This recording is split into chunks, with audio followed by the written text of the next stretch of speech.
So I woke up my wife and I said, "You got to take me to the hospital. I think I'm having a heart attack right now." Shawn, how did you find carnivore? Not by accident, but as a lot of people did, seeing maybe Shawn Baker on Joe Rogan and being curious about it, and but never really trying it. I always ate a balanced diet, and I was always active. And it wasn't until I started developing real health issues that and hearing how people's lives were turning around because of it that I decided to try it out. But that's I think that's the earliest of me hearing about it was Shawn Baker originally on Joe Rogan. So what were the health issues you were developing? There were a myriad. I started having back pain when I was around 15 years old, and it just got progressively worse throughout my whole life. And I came from a family where you didn't if you suffered from pain, you didn't talk about it, you endured it. um and just shortly after I was born, my dad's youngest brother had an accident at work, and they were pipe fitters, and he fell off a scaffold and became a quadriplegic. They gave him 5 years to live, and this was 1972. And he only died a couple of years ago, so he spent 50 some odd years in a wheelchair, uh, to the surprise of many doctors. And he never complained of pain from sitting in the wheelchair his entire life. And so growing up, if you said my back hurts, you'd get the my back hurts, I can't do anything. You'd get teased about it. Um, as tradesmen like to do to people, they that's that's how they showed their love. That's how they showed their disdain, was through teasing. And so I grew up with that. I became a tradesman myself. Um, and when you work as a pipe fitter, you spend a lot of time carrying uh, really heavy weights on your shoulder day in and day out. And it just became worse and worse and worse. But I just endured the pain because I was of the mind that pain is weakness leaving the body. And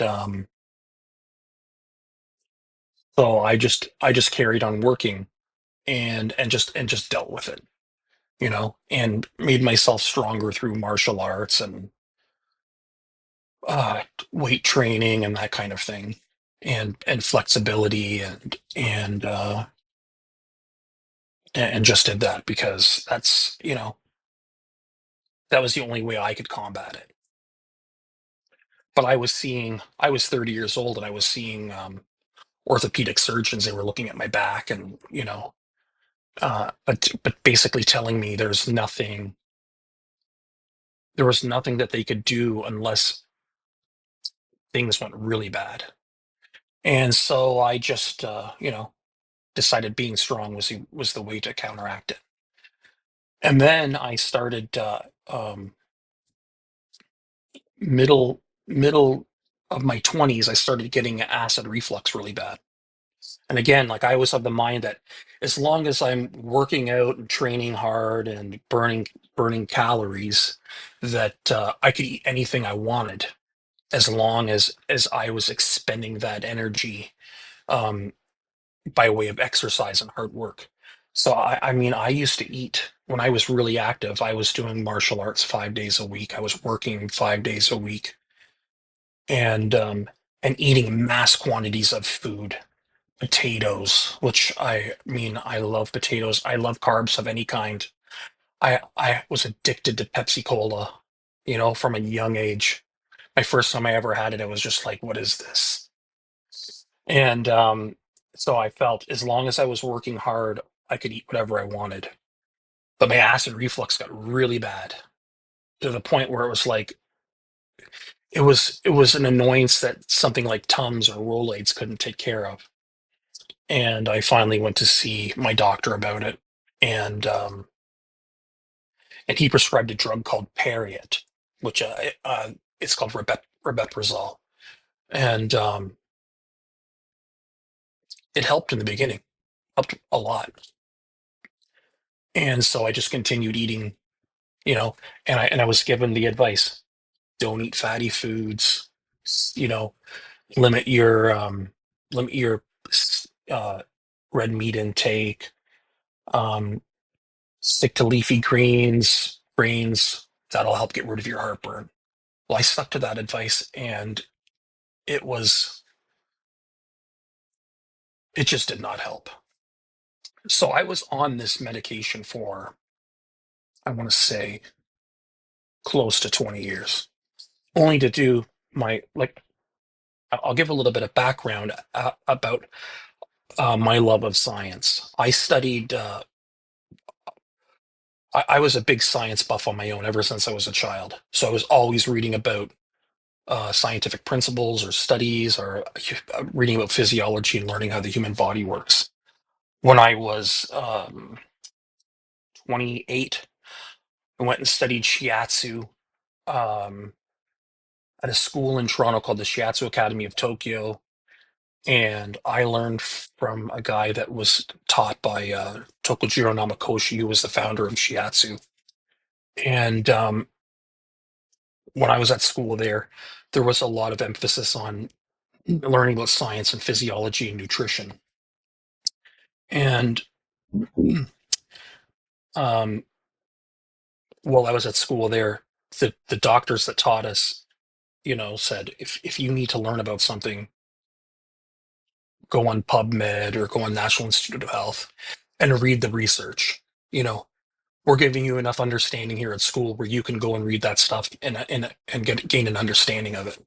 So anytime I was given a new medication to counteract something, whether it was high blood pressure or um, the acid reflux or arthritis pain or anything, I would go read studies about it and try to gain as much knowledge as I could, and that's part of the autism side of me, where when I get an idea in my head about, or an interest, I have to feed that need with mass quantities of information. So I would do deep dives into understanding how a drug like Perry had affected um, the gut, and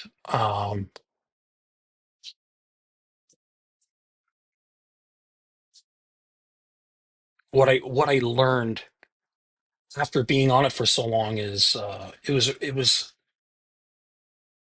it stops working after a while, and you're not and it's not a drug that's supposed to be used long term to uh, treat acid reflux. It's meant as a first line of defense until you can get whatever is causing the acid reflux under control. And so here I was taking this drug, and the doctor just kept giving it to me month after month after month after month, and not realizing that it was affecting my gut's ability to absorb vitamin B12 and magnesium and fat soluble vitamins. And the normal blood test. So again, with the health issues I started getting, I had always had back pain. The cause of it, as doctors would tell me, they'd say that's extraparenchymal, meaning it's happening from outside of your body, but we don't know why. I was tested for ankylosing spondylitis. The test came back negative. We don't know what's causing it. As time goes on, I start having other issues, severe pain in all my joints. Um, Massive bloating anytime I ate any kind of grains or uh, anything gluten. And I mean, I used to really tut the idea of people having gluten sensitivities years ago, and saying, it's you're either have celiac or you don't, and only to find out later that I have a gluten sensitivity. So I kept having these one health problem after another. And the second major health problem I had was my breathing. I used to have an amazing cardio capacity. Like I could walk up, 100 flights of stairs with 100-pound sack of pipe fittings on my shoulder and never get tired. I could do a 2 hour martial arts class and not get tired, or like in jujitsu, you say you roll, like you'd get on the ground and do grappling or something, or and you just it got to the point where it didn't matter if it was I was expending effort. um I didn't have to stop because my lungs were the thing that were slowing me down. And then all of a sudden, I want to say in 2007, I was off of work for a couple of months to go to trade school. And then when I went back to work, I went back to doing my thing. And I was, carrying stuff on my shoulder. And I noticed, like, I can't, I'm really having a hard time catching my breath. And my doctor, years before, had prescribed a steroid inhaler for me because I noticed that when I would be doing martial arts training inside, um, every time we started running around or whatever, I'd start getting wheezy.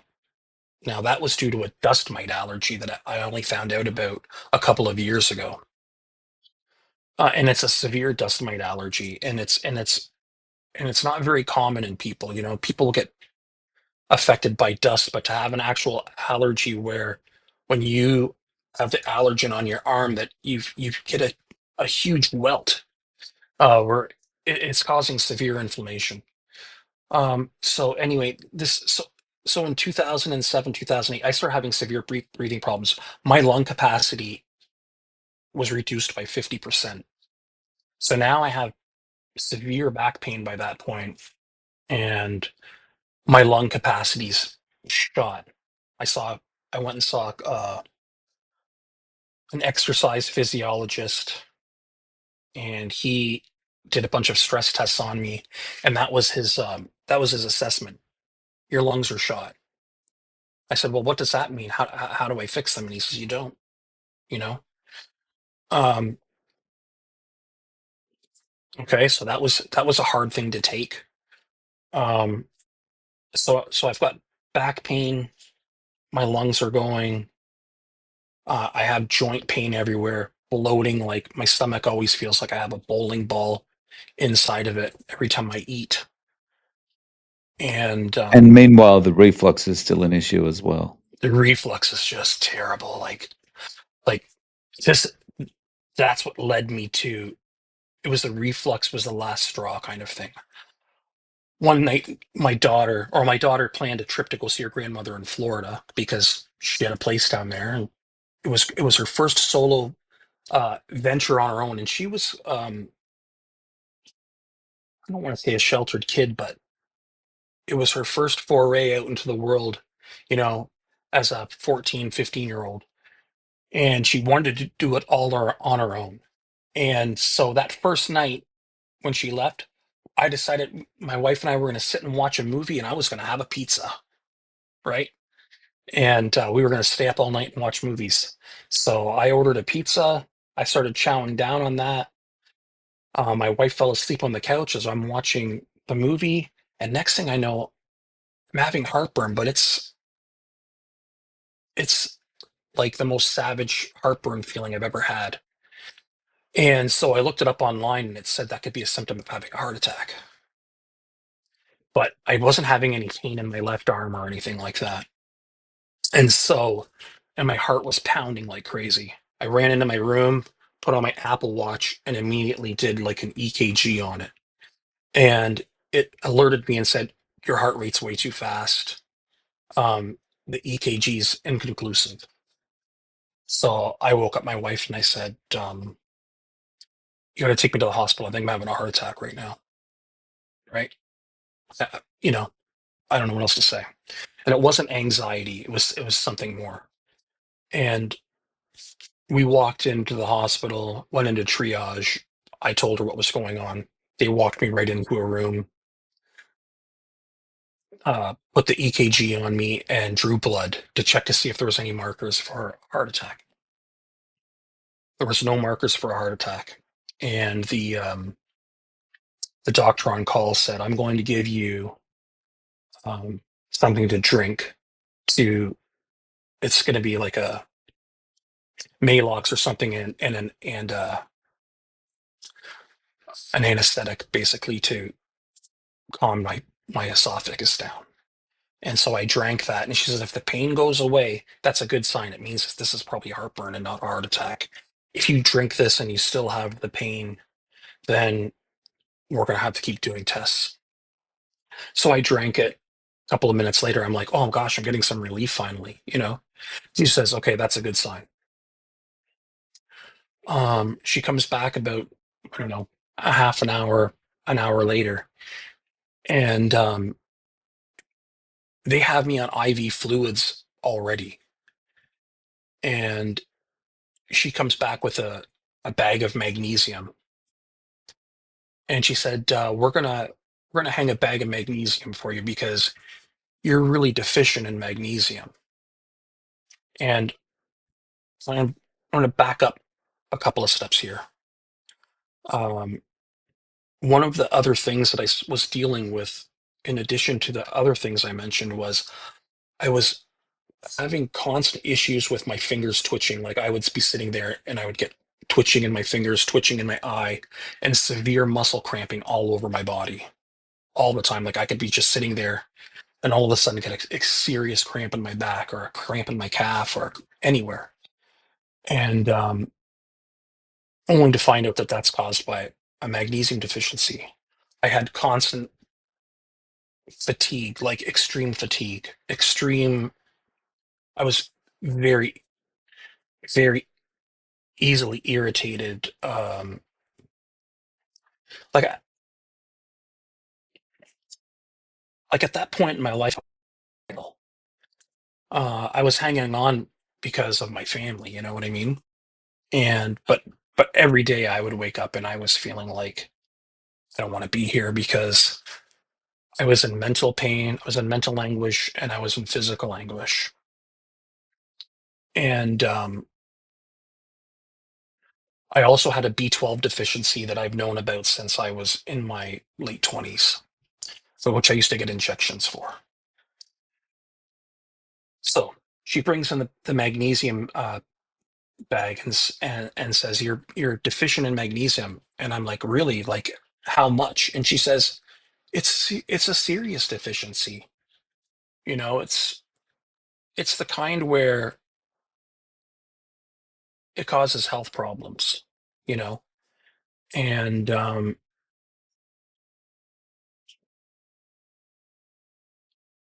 I said, okay, uh, would that explain my, and giving symptoms of certain things? And she said, absolutely, and that in conjunction with a B12 deficiency and a vitamin D deficiency, it's just like the perfect storm to have all kinds of issues with a lot of functions that keep your body, in homeostasis. And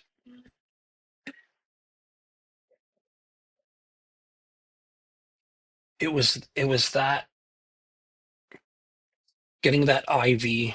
It took 2 hours for the magnesium to go into me because he said we have to add this slowly to your body so that it doesn't cause issues with your heart or anything like that. And I said, okay. Um, I get that treatment done. A couple of weeks later, I go to my doctor as a follow up for this appointment, and he says, well, your A1C is 9.8 or something. And so we're going to start you on metformin, um, maybe get you on Ozempic, and if we can't get your blood sugar down, we'll maybe have to start doing insulin. And I was like, no way. I I went home and I told my wife, I said, I'm going to do this my way. I'm going to start. I'm going to start doing carnivore because I everybody that talks about it has had nothing but success, and I don't want to live like this anymore. Because at the time I was taking like 4 inhalers. I was taking a medication called Zolair for my breathing, which cost, $3,500 a month, and it was just it was like lunacy. And so I started taking or started doing carnivore. And I had serious sleep apnea too, but I could never use the CPAP machine because I would always pull it off in the middle of the night. So, being the way I am, when I was younger, I used to sleep 2 to 3 hours a night. And that was the story of my life. And uh not because of the apnea, but because my brain was like always going 1,000 miles an hour. And so I could sleep 2 or 3 hours, get up and work all day, and then stay up all night playing guitar or learning about something or doing whatever my special interests were. um, but as I got older, it was affecting me. Like, you know, I c- I would be driving and dozing off, and or being at work and sitting at my desk, like and typing at my desk and dozing off, and I'm like, oh, this is getting crazy. So the first thing that happens as at maybe a week and a half into carnivore, I stopped snoring completely, and I haven't snored since. And and I remember when I had a sleep study done, I went in and the technician measured my neck, and he's like, "You have a huge neck," you know. And I said, I think it just runs in my family, but everybody in my family snored too." But one of the things I've noticed since I stopped doing this is like the size of my neck has shrunk immensely. And I could never see my Adam's apple, and it's right there. And that was the first benefit, was like sleeping and dreaming, waking up and saying, "Holy cow!" I feel like I was dreaming all night long, and that was a shock to me. The second thing to go was my blood pressure medication. Like I would stand up and go to take a step, and all of a sudden I would get tunnel vision because my blood pressure would just drop. You know, And when I was younger, my blood pressure was always, like 100 over, I don't know, 68 or something, because I was very physically fit. My resting heart rate was, in the mid 50s. When I started doing carnivore, my resting heart rate was in the high 40s. It was like 47, 48. And my blood pressure dropped down to completely normal levels. And I was like, wow. So I stopped taking blood pressure medication. Then the craziest thing happened. I noticed my breathing getting better because I started taking magnesium twice a day. I was taking 400 milligrams a day, and noticing my breathing getting better. And instead of getting winded walking up, 6 or 7 stairs to my place, it was no problem. I could get out and walk. Uh, my walking heart rate, would be like 130 beats per minute. Now it's down to like 90 beats per minute. And um, the other benefits have been like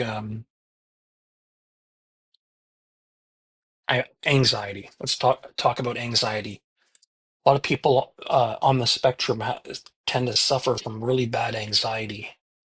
And one of the things I noticed is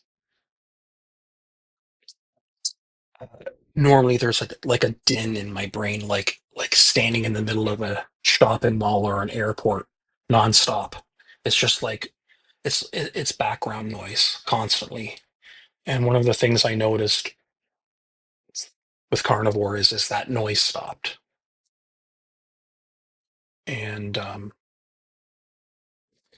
that's why for people that are on the spectrum, I try to preach this diet or this way of life, because if you want to stop that noise in your head, this is the way that you're going to do it. You want to you want to gain that focus back. That's the way to do it. Right. And I'll say, like, my journey of being carnivore, I always tell people, like, I don't follow the lion diet or anything like that. I always say I'm ketovore slash carnivore. 95% of what I put in my mouth, if you were to weigh it, is animal products, whether it's, butter, steak, meat, like red meat, chicken, lamb, whatever. Um, there are the odd times where it's like I will have a salad or something just because I'm craving it, and I give into my cravings, because um, because I have a moment of weakness or something like that, right? And I give into that weakness uh, by eating food, because food has been my comfort place my entire life. And when when I do that, when I do give in to those feelings, I always tell people this is my firsthand knowledge. When I'm following the carnivore way and I'm sticking to it, this is how I feel. If I go off of the way or succumb to an emotion and eat something that's not carnivore, there's almost always instant consequences. And they can be anything from uh, my brain becoming hypersensitive to my environment, or anxiety and depression. Um, the worst thing is bloating. Like, the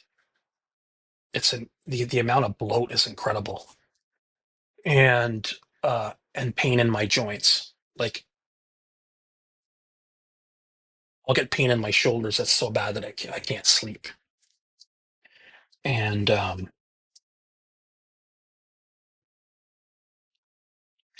it's that I feel like it's that I need a reminder once in a while why I'm doing it. And so, and I never begrudge anybody if anybody's trying to follow a a diet or trying to better themselves, and they don't show up for it. Everybody's on their own path, and they have to find their way onto the path and fall off of it as they need to in order to get to a certain place. You know what I mean? Yeah. I think when you have the digressions, that can almost be like guardrails because you fall off, or you have a cheap meal, whatever it happens to be, and you get your body says to you, hang on, no, no, no, we shouldn't be doing this, and you get the joint pain back, or you get some problem back, and it's like a really good reminder of, oh, okay, yeah, that those couple of seconds on my lips were not worth it for the pain. Yeah, absolutely. And it's funny, because when it does happen, you think, man, I felt like this all the time before. You know, I felt like this all of the time. And that one little reminder, though, like you said, that it's a guardrail for sure. Because once it comes back, you're like, no, this really stinks.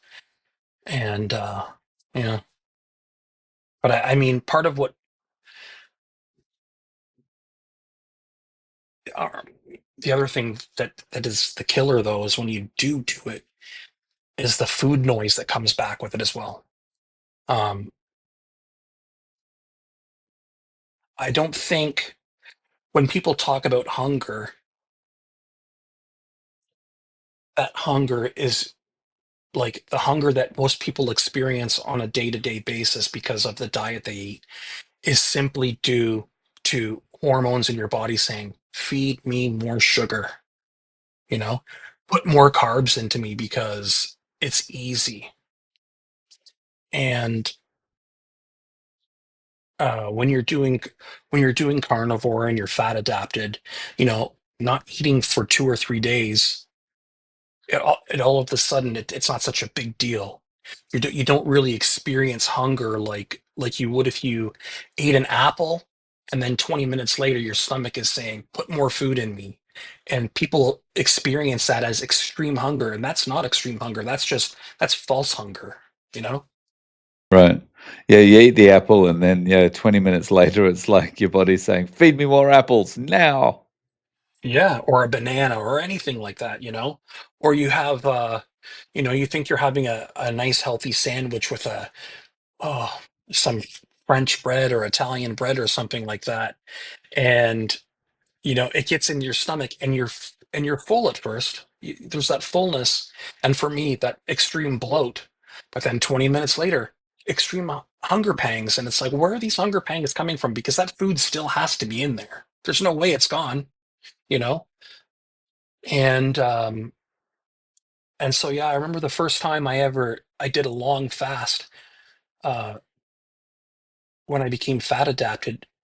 The first day went by and I was like, that wasn't so hard. The second day went by, and by the end of the second day, I wasn't even thinking about food.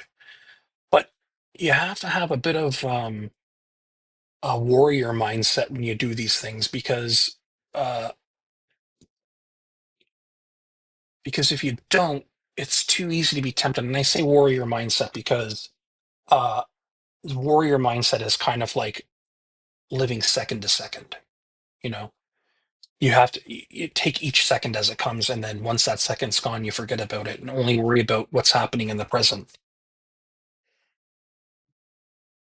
It's much easier when your brain isn't inundated by food noise that happens when you know you eat a big plate of spaghetti or something, and when that meal's over you're like, it'd be really good right now is a big plate of leftover spaghetti. And like you've literally just eaten and you're feeling like you got to have leftovers 2 hours later. And Right. for me, man, I love pasta. Yeah. Yeah. So you've had all these improvements. How long has it been that you've been carnivore now? It will be, I want to say 2 years in this summer, maybe 2.5 years this summer. Right. It's been quite a while.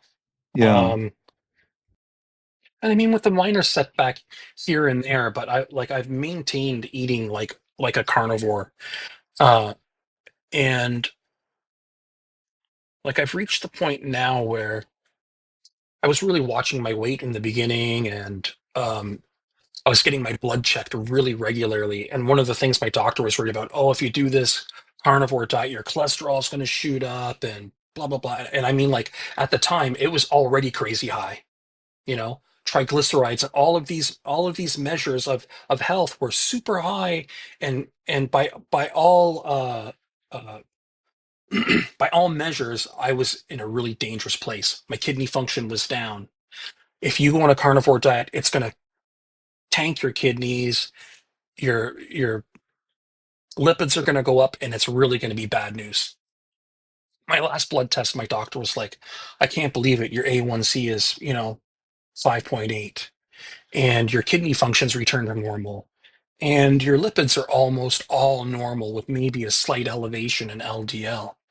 And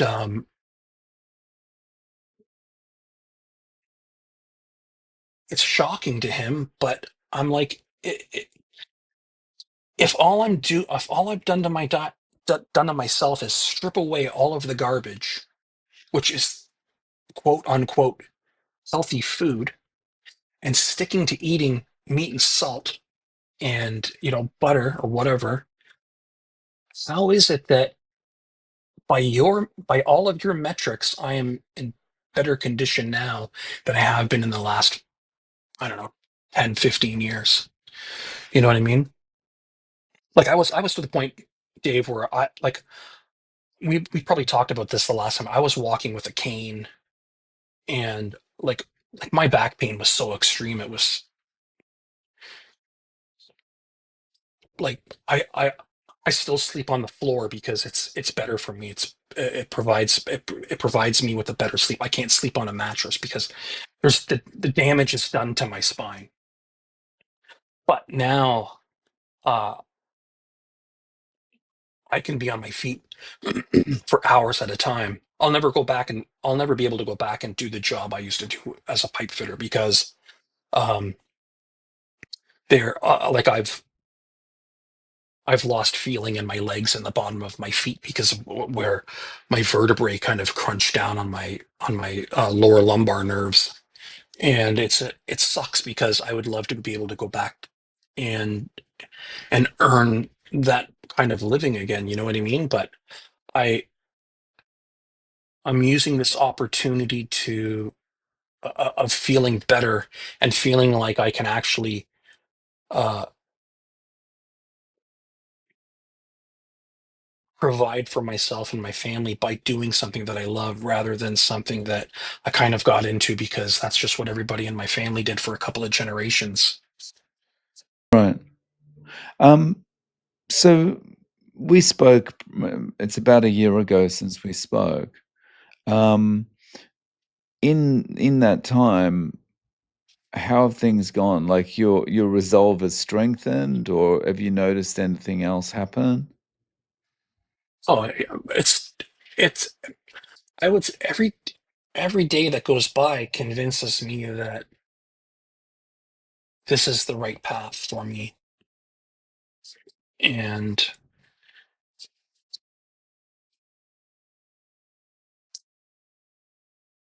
and even though I still have this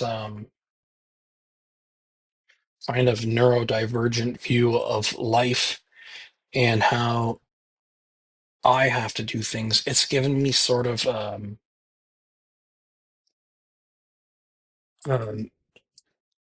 mental strength, I guess, to stand up for myself and um, advocate for myself, which is something I never used to have problems advocating for somebody else. If I saw somebody getting bullied or being pushed down or whatever, I've always had this mindset where you got to stand up for other people if they can't stand up for themselves. But when it came to me, I used to let people push me around, and I would,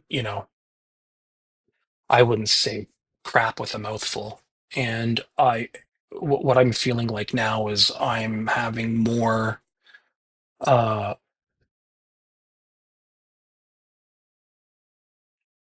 I don't want to say self-esteem, but just the resolve to sort of put myself out there and and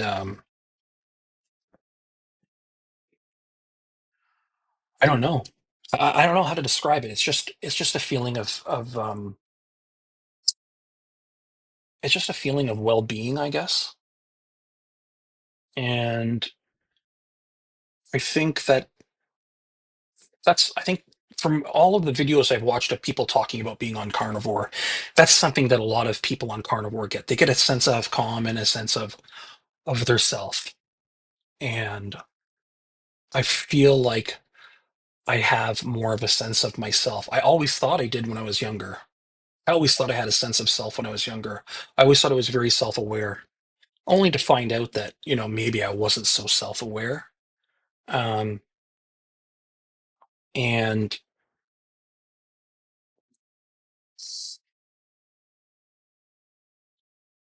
I was always focused on fulfilling me Right. and letting my family and stuff go by the wayside.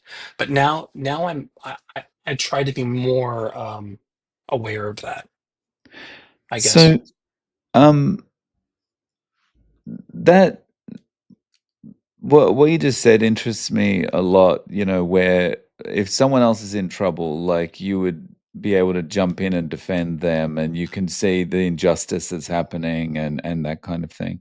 But if the same thing's happening to you, like, you can't advocate for yourself. or Yeah, you I can't. I couldn't advocate for yourself. It's all. It feels to me just the way you said that. It's almost like you've got kind of got a clear-eyed view of things when you're not involved in them, but then when you're involved, when it's something about you, it's kind of more I'm blind. fuzzy. Or Yeah, very much so. Uh, and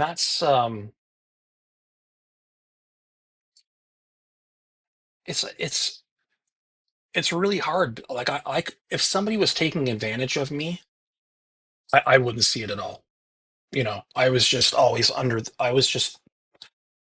I was always eager to please and make others happy at the expense of my own happiness, or at the expense of my own uh, at the expense of my own wallet even. And it was my wife that pointed it out to me one time. She said, like, why are you letting so and so dictate this, or why are you doing that? You're not seeing that there's an imbalance in a relationship or something like that. And I always treated things like I always treated my relationships like kind of like work, you know? And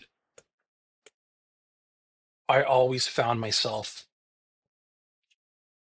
as the person um expending effort to make a relationship work, whether it was a work relationship or an old friendship or an acquaintance or a band or something like that. You know what I mean? And it got to the point where I started saying to myself, well, you know, my phone has calls that come in and go out, you know, and it wasn't in an effort to isolate myself from people, but just in an effort to say, I'm going to wait to see who calls me. I'm going to wait to see who um, values me in order to engage with me, and not because whenever we go out, I was the guy picking up the tab at lunch, or someone wanted to go somewhere and I was the guy saying, I'll drive, you know, because like, God bless him, my best friend, one of my best friends in high school, he always used to leave his lunch in the locker because he said, man, Sean's always got money in his pocket. He'll probably just buy lunch at the cafeteria. And it wasn't until long after, like we're in our mid to late 30s, and he says, "Oh, I just used to leave my lunch in the locker because I knew you'd buy lunch for me." You know, I didn't want to eat the sandwich my mom made for me, and I was the guy. I was the guy always buying lunch, or making sure everybody was taken care of, but nobody was ever taking care of me. And it took me a long time to realize that, and that I had to take care of myself. And I think, especially when that first 6 months when I was carnivore and my mind started getting some clarity, that I started feeling like, okay, uh, this is you taking care of yourself now. And that feels pretty good. So try doing more of that, you know? And it's not being selfish. It's just like, self-care is really important for your physical health and your mental health, you know? yeah, and I think you realize as you get older that if you're not doing that self-care, then you can't help anyone else anyway, because you have to make sure that it's like when you're on an airplane and the oxygen masks drop, they say put yours on first before you help other Yeah, people. It's just you've got to do that, right? 100%. And and I think really one of the things I realized is, when I was feeling at my worst, when I was having those, like, thoughts and just feeling like shit from top to bottom, that you don't realize how much uh, how much air that sucks out of the room with your family and your friends. And I mean, like growing up, I it's not that I was negative, but uh, as someone like I was only diagnosed with autism a couple of years ago, and it was only because a friend at work said to me, he goes, "Do you have Asperger's?" And I said, "No." And he says, "You're just like my brother. My brother has Asperger's, and he doesn't get sarcasm, and you know, he's very black and white thinking, and all of these other things." And so, uh, doing what I do, I was all of a sudden interested. I know what Asperger's is, but I don't really know what it is. So I started reading everything about it, and it was just like, oh my God, that's me, that's me, that's me, that's me. And one of the things is so I'm like Asperger's or autism slash ADHD. I have a need for solitude, but I also crave friendship. Uh, I have a need for routine, but I also crave adventure. And uh, I have my core special interests, but there's always things that I find out there that I want to go and try out. Um, but super opinionated. And when I was younger, I just chalked that up to my personality. Like, I'm just an opinionated guy. And that made it hard for me to make friends because, you know, uh, I'd be like, if you don't agree with me, then we can't be friends because, you're an idiot or whatever. Not really realizing that, I was being the idiot. And as I started feeling sicker and sicker and more unwell, and it just like when I experience the world, it's like being in an Iron Maiden, the cage with the spikes sticking in. That's what the world feels like to me. It's like being in an Iron Maiden. And as I got sicker and sicker and just feeling more shit and more shit, it was like that cage was just closing in and closing in and closing in. And then it didn't matter where I turned or what I did. It was it was affecting my brain and it was affecting my body every time I moved. And it just made that part of me that didn't want to deal with people um so acute that I was just a miserable, miserable person to be around. And now that like 90% of what was ailing me is gone. I mean, I've accepted the fact that I'm always going to have back pain, but I've also understood that a lot of the stuff that I was experiencing was because um, my body wasn't getting the right stuff inside. And if I wasn't getting the right stuff inside, I couldn't give the right stuff back to people. And now I mean, I'm not going to lie. I'm still highly opinionated and very set in my ways, and I still have very black and white thinking. But I'm more.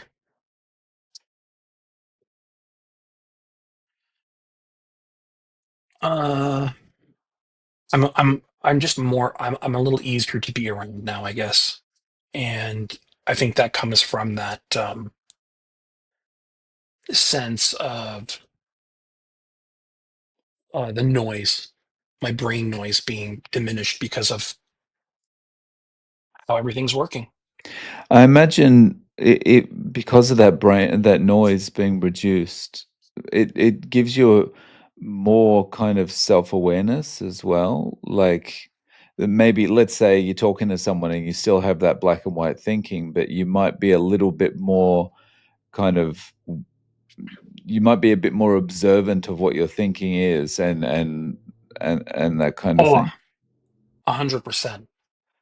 Like um,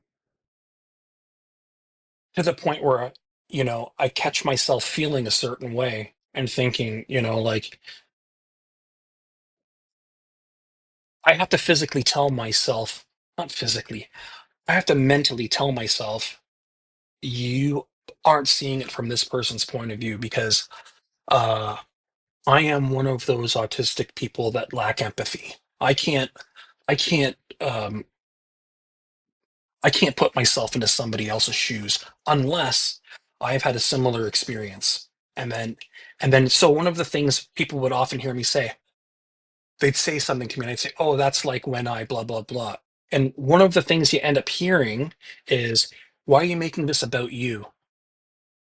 I'm not making it about me, but this is the only way that I can uh, put myself in your shoes. Is my shared? If I say, is my situation similar to the situation that you're experiencing right now?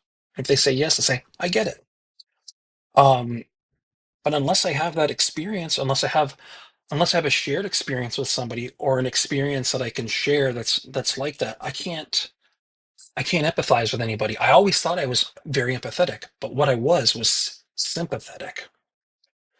I could sympathize. I could feel bad for somebody because they were going through something, but I mean, like secretly, I didn't give a shit.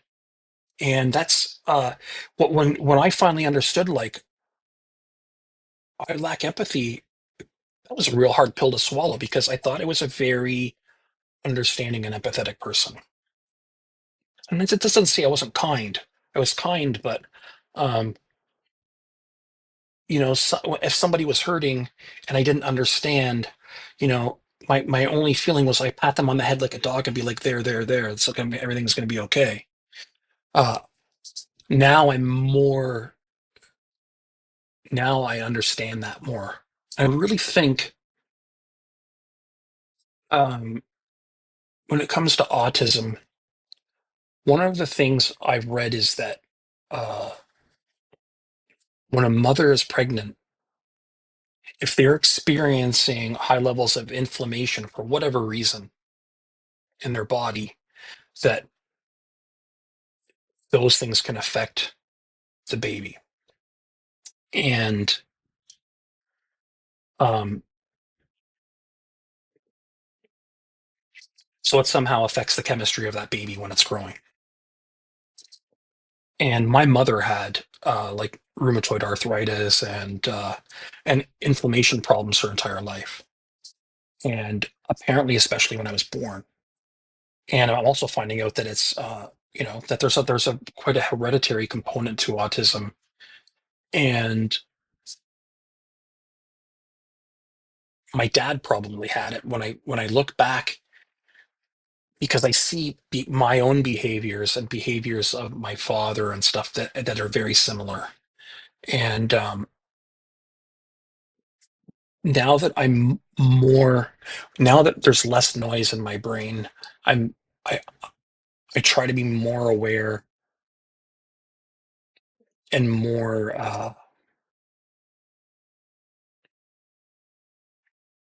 open to what other people are pushing my way, if that makes any sense. And I don't think I could have done that. I couldn't do that before. I couldn't do that before.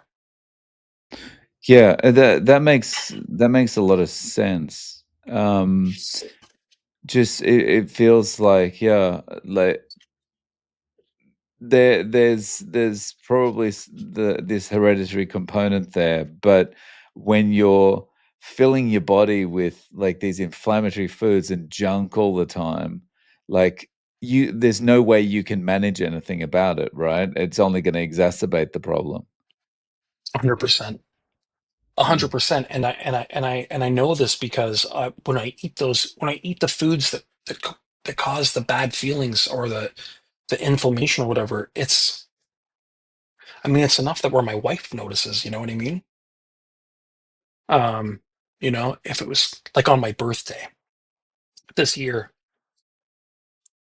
she's my wife's an amazing cook, so she made chicken parmigiana with, and we had really high end pasta, and I'm like, I'm gonna have a cheat day. I'm gonna eat whatever I want, you know. But then the next day, after I do that, there's there's like there's a black cloud over my head, like in a Charlie Brown cartoon, and everywhere I go, it's just pouring black rain on me, and just making me a miserable cuss. And then there's like a recovery period, you know? There's a recovery period where you are thinking about nothing but eating bread and pasta and junk for about 5 days afterwards. And, you know, um, your toe that had gout all of a sudden starts yelling at you, and it's literally like everything that was ailing you comes back and says, "Here I am." You know, was it worth it? Yeah. So if you were talking to someone that's thinking about starting carnivore, how would you recommend they get started?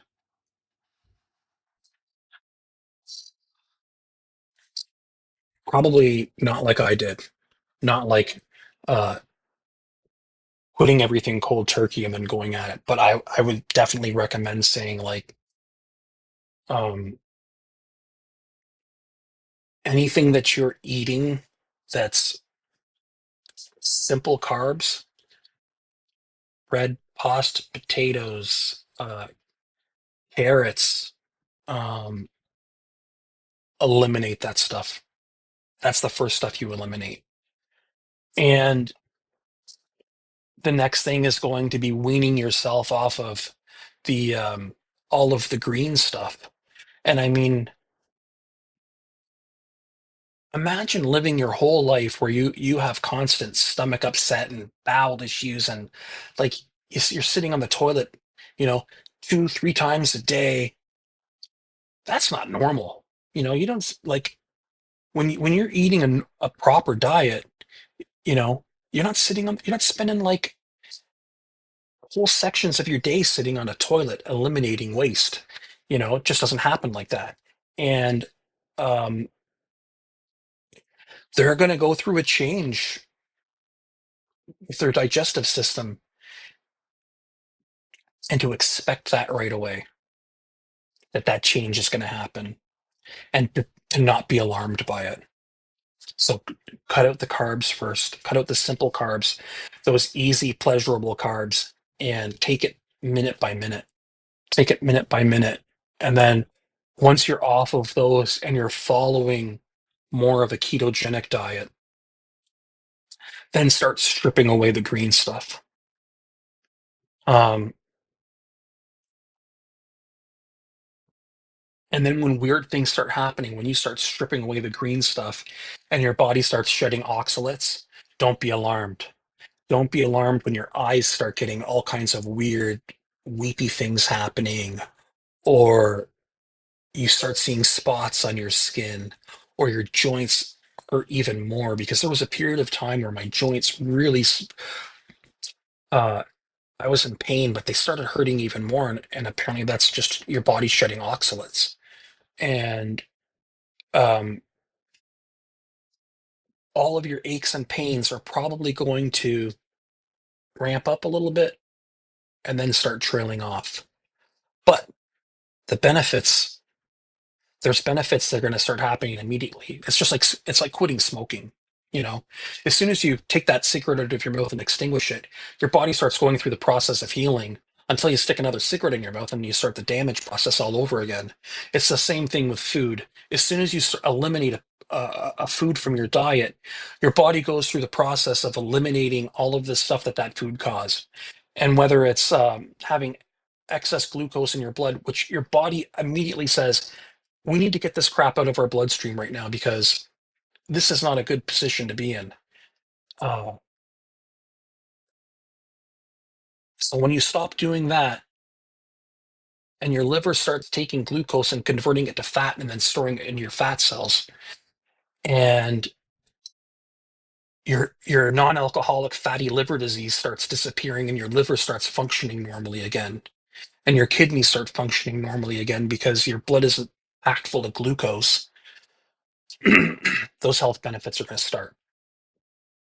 And it's just a matter of having that Zen or warrior mindset where you take it a minute at a time. Do you have a craving? You know, who's stronger, you or a potato? Sometimes the potato's stronger, but sometimes you just have to you know, pick up the potato and look at it and toss it in the garbage and not eat that thing. Keep keep the keep the things that tempt you out of your life. I mean, that's the hardest part about being in a family, like when you have the other people there that are eating a regular diet, is is constantly being faced with it. You know, if you're a cocaine addict or something like that, and somebody's constantly throwing it down in front of you, you know, you can only resist for so long before you you fall. And that's not the, you know, it might be 20 years, it might be 5 minutes, it might be 6 months. The temptation's real, and the feelings are very real. The feeling of you know, that FOMO feeling. Oh my gosh, if I don't have that, um,